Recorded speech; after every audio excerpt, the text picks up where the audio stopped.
RBI ने 1 lakh kilo gold को UK से भारत वापस लाए हैं, इसलिए ऐसी अफवाह है कि भारत को अपना सोना वापस मिलने के बाद सोने की कीमत में कमी आएगी। क्या ये सच है?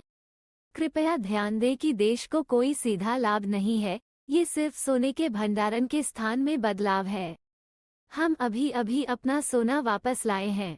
आइए विस्तार से समझें कि कैसे, कब और क्यों हमने देश पर कर्ज के कारण सोना भारत से बाहर रखा है। 1991 के विदेशी मुद्रा संकट के दौरान भारतीयों ने लगभग 405 मिलियन का कर्ज लेने के लिए स्वर्ण भंडार को बैंक ऑफ इंग्लैंड को हस्तांतरित कर दिया।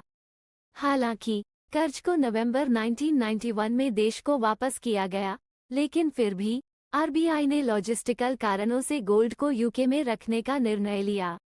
आरबीआई ने गोल्ड को भारत लाने का निर्णय इसके जोखिम को कम करने और संपत्तियों को सीधे राष्ट्रीय कायदे के अधीन करने के लिए लिया।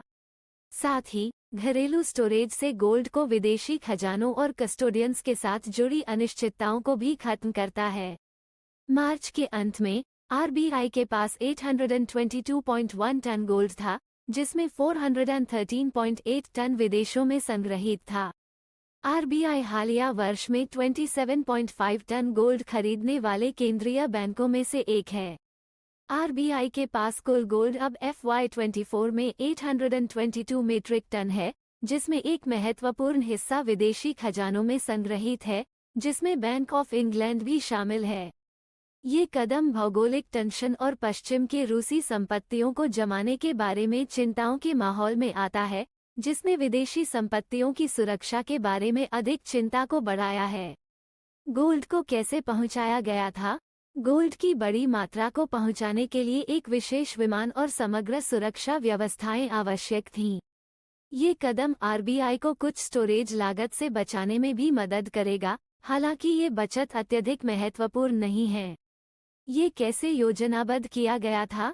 इसके लिए वित्त मंत्रालय, आरबीआई और विभिन्न सरकारी विभागों के साथ समेकित समन्वय की आवश्यकता थी, जिसमें स्थानीय अधिकारियों की भी शामिली थी। पहले आरबीआई ने देश में गोल्ड लाने के लिए जीआर अधिसूचना प्राप्त की, जिसमें केंद्र सरकार ने इस राजस्व पर यह साम्राज्यिक संपत्ति छोड़ दी। एक महत्वपूर्ण बात यह है कि गोल्ड रिजर्व का पुनर्वास भारत की जीडीपी, कर संग्रह या आरबीआई की बैलेंस शीट के लिए कोई वित्तीय परिणाम नहीं होता है।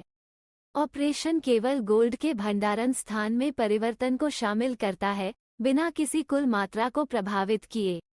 अगर आपको ये जानकारी पसंद आई तो इस तरह की और जानकारी के लिए सब्सक्राइब करें।